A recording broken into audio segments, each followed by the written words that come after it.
Tu souhaites identifier les zones de surchauffe en cas d'éventuel bull run en 2025 sur les altes à petite capitalisation et voir quand il sera vraiment temps de vendre et que ça commencera à être vraiment chaud. Ça se passe dans cette vidéo. Des génériques. Go, no, go crypto.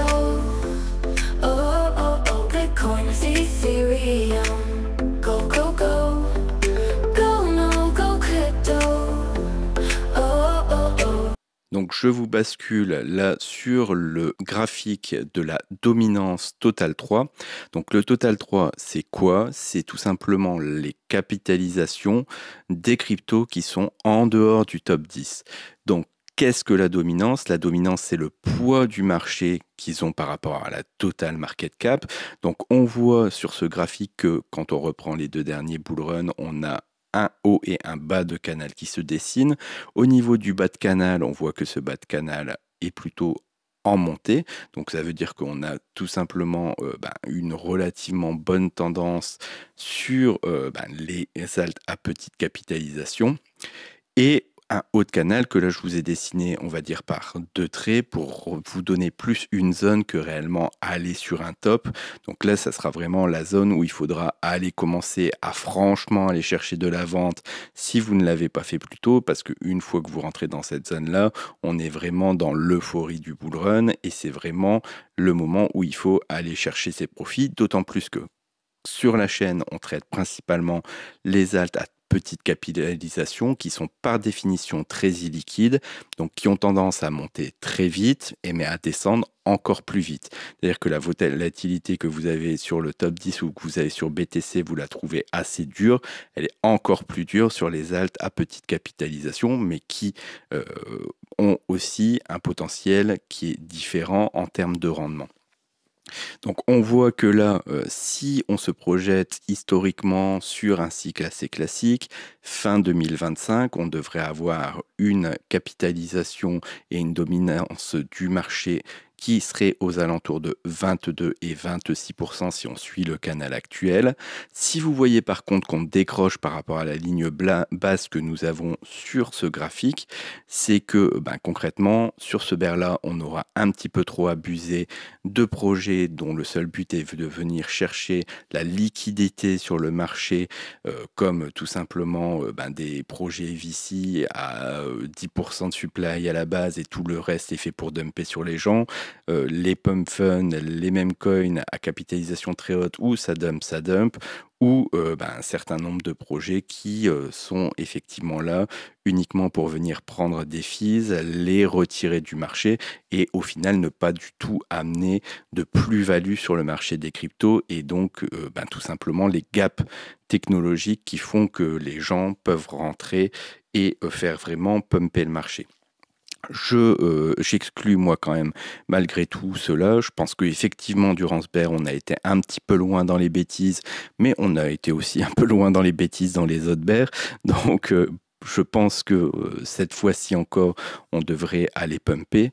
Et donc, pour moi, on est effectivement là sur une double montée durant l'année 2025 où on aura, à mon avis, une première phase où on va aller chercher quelque chose d'assez agressif et une deuxième phase fin d'année qui nous donnerait un top de marché.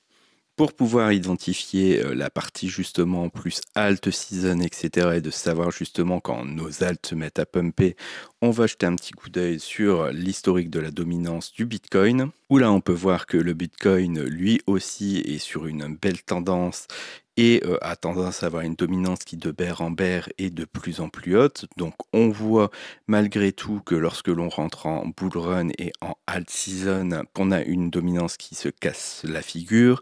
Là, cette fois-ci, si ça suit la tendance, on devrait être aux alentours de 43% de dominance. Et donc on pourrait rebondir quelquefois sur ces 43 de dominance pour venir aller chercher notre top de marché. Ce qui nous amène donc à la question de mais à combien va monter le BTC?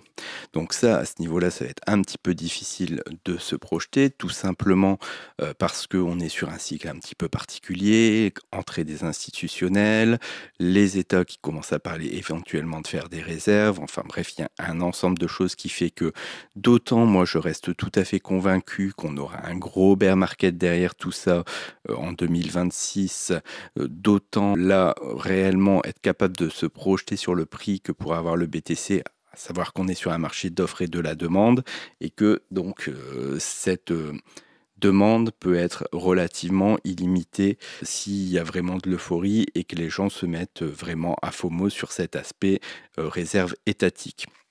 Toujours est-il que moi, j'ai mis dans ce tableau quelque chose qui me semble un petit peu conservateur, c'est-à-dire que j'ai pris un BTC entre 150K au top et 200K au top, ce qui me semble être une zone relativement réaliste que si une année de bull run a lieu en 2025, aller rechercher 50K sur BTC en plus, ça me semble pas extravagant.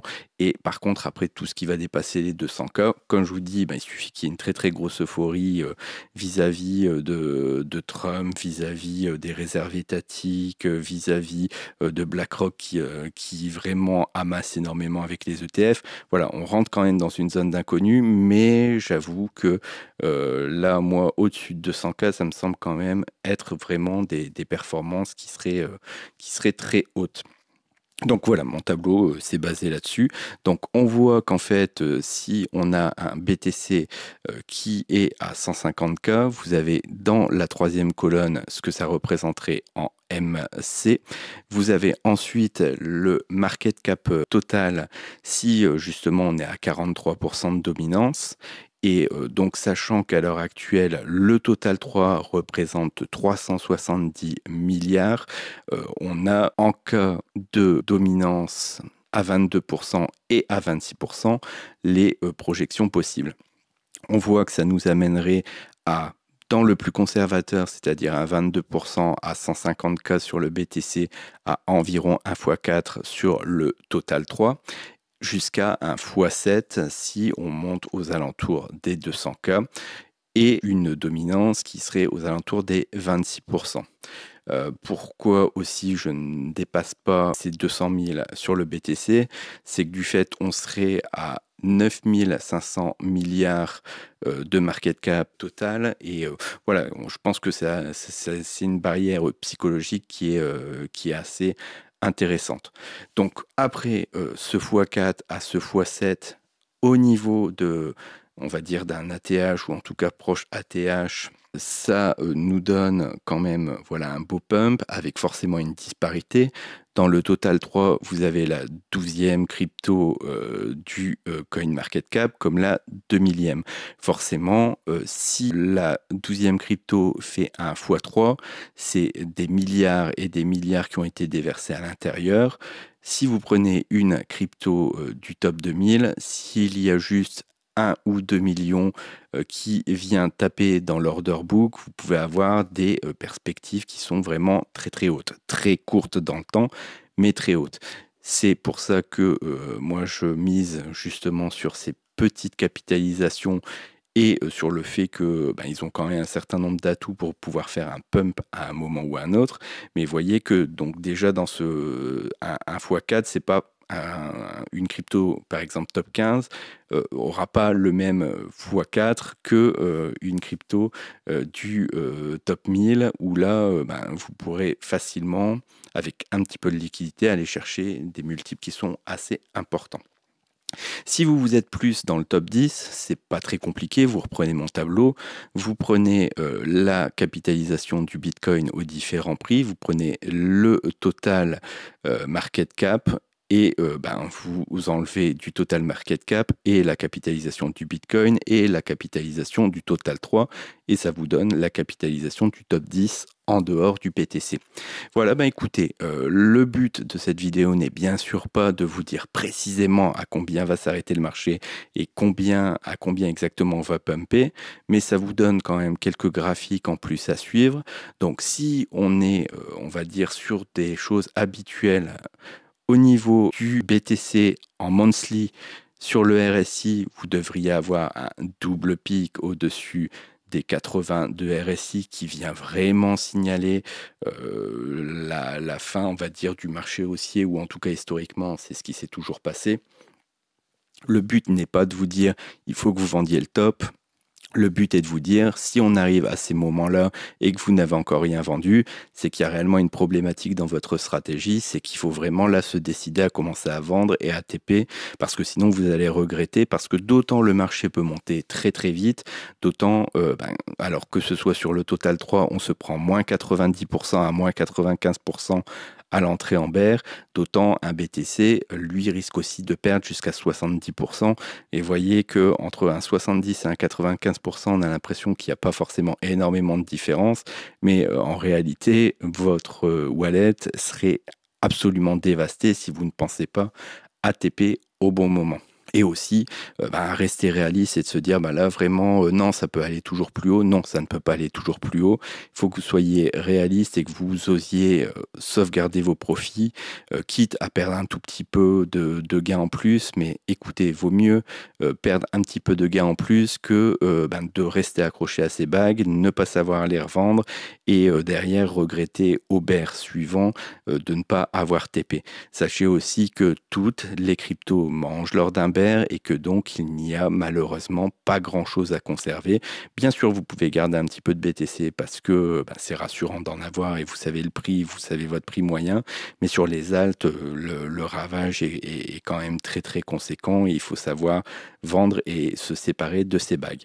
Voilà, si vous avez des questions, n'hésitez pas à aller sur le Telegram de la chaîne, il est gratuit et il y a une petite commu sympa qui sera toujours là pour répondre à vos questions. Et sur ce, je vous souhaite une excellente soirée. Merci, au revoir.